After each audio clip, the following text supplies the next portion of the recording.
എല്ലാവർക്കും സ്നേഹവന്ദനം. ഇന്ത്യ തീവ്രവാദ ആക്രമണത്താൽ ഏകദേശം 10-26 ജീവിതങ്ങൾ നഷ്ടപ്പെട്ടു പോയിരിക്കുന്നു. അനേക ഭവനങ്ങൾ ജീവിത അനാഥത്വത്തിൽ നഷ്ടപ്പെട്ടുകൊണ്ടിരിക്കുമ്പോൾ ഇവിടെ ഇന്ത്യയിൽ വേറെ സംസ്ഥാനങ്ങളിൽ അതിനേക്കാളും വെല്ലുന്ന രീതിയിലുള്ള പ്രത്യാക്രമണങ്ങൾ ക്രൈസ്തവ സഭ അഭിമുഖീകരിച്ചുകൊണ്ടിരിക്കുകയാണ്.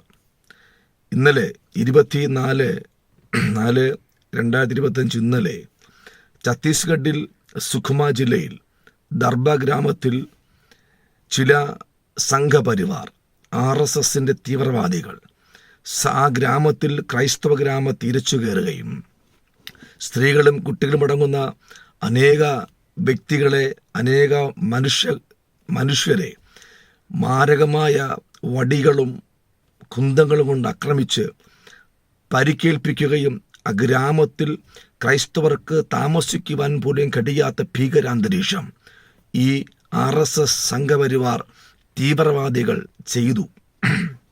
ശ്രദ്ധിക്കണം, ക്രൈസ്തവരായതുകൊണ്ട് മാത്രം അനുഭവിക്കുന്ന പീഡനം.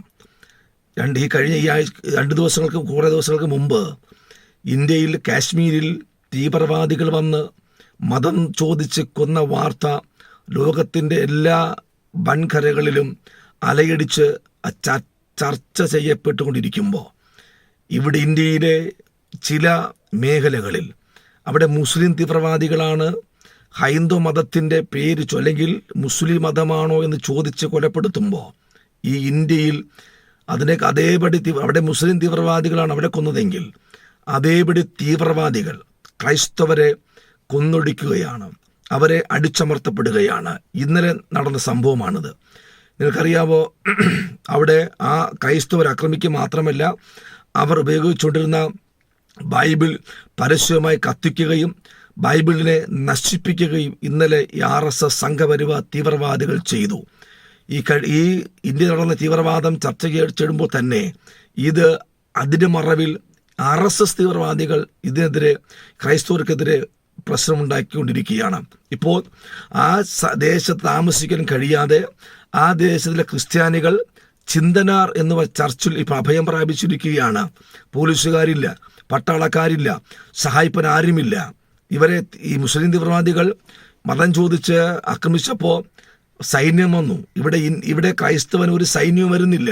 എന്നെ ഞാൻ ചോദിക്കട്ടെ, മോദി ഗവൺമെൻറ് തൻ്റെ രാജ്യത്ത് കടന്നു വന്ന തീവ്രവാദികളെ കൊന്നെടുക്കുവാൻ പരിശ്രമിക്കുമ്പോൾ തെറ്റ് ചെയ്തതാണ്, ആരും കൊല്ലാൻ പാടില്ല.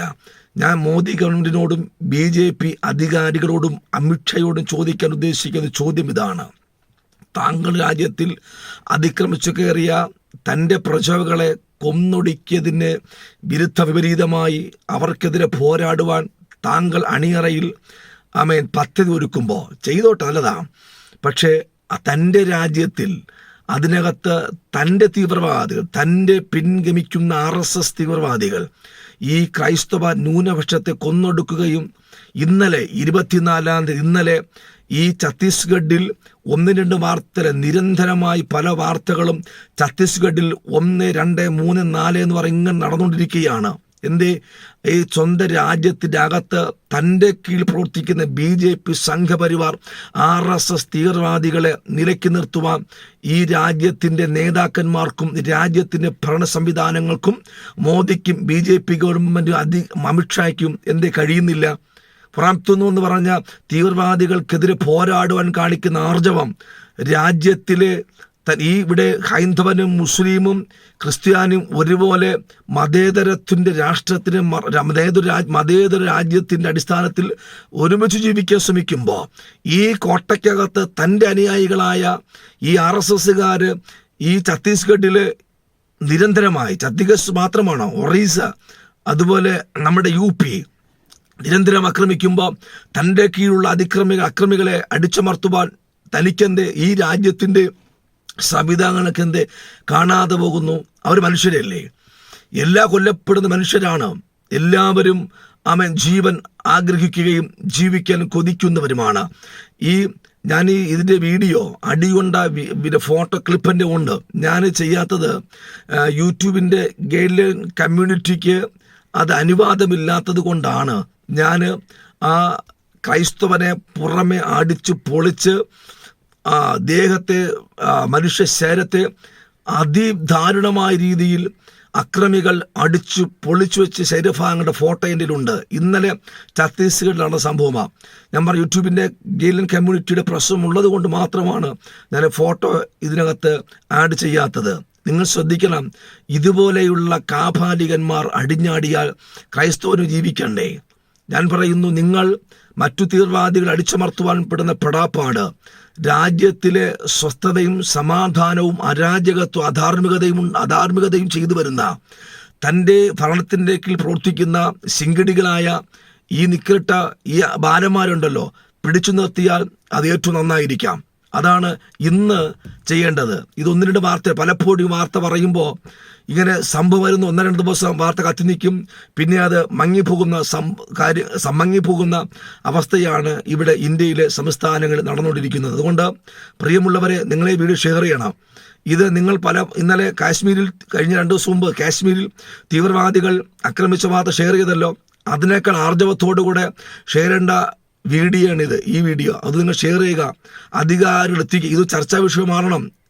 ഈ തീവ്രവാദ മറവിൽ ഇന്ത്യക്കകത്ത് നടന്ന ഈ ആക്രമണം ലോകം തിരിച്ചറിയട്ടെ, ജനം മനസ്സിലാകട്ടെ, ഭരണകർത്താക്കന്മാർക്ക് ചെവിക്കകത്ത് കേട്ട് തലയ്ക്കകത്ത് ബോധമുണ്ടാകട്ടെ എന്ന് ഉണ്ടാകുവാൻ വേണ്ടി നിങ്ങൾ ഷെയർ ചെയ്യുക. നിങ്ങൾ ആ ഗ്രാമത്തിലെ വേദനിക്കുന്ന അഭയാർത്ഥികളായി വേറെ ചർച്ചിൽ പോയി അഭയം പ്രാപിച്ചിരിക്കുന്ന ആ ദൈവമക്കൾക്ക് വേണ്ടി നിങ്ങൾ പ്രാർത്ഥിക്കുക. ഛത്തീസ്ഗഡിൽ ദൈവകോപം വരാതിരുന്നാൽ നല്ലത്. വന്നാൽ പിടിച്ചു നിൽക്കാൻ കഴിയാത്ത ദൈവകോപമായിരിക്കും ഛത്തീസ്ഗഡിൽ ദൈവത്തിൻ്റെ കാര്യത്തിൽ വന്നു വിടുന്നത്. അതുകൊണ്ട് ആ ദൈവമക്കളോട് പ്രാർത്ഥിക്കുക. ഒന്ന് ഛത്തീസ് മാനസാന്തരപ്പെടുക, അല്ലെങ്കിൽ നിങ്ങൾ അക്രമം അവസാനിപ്പിക്കുക.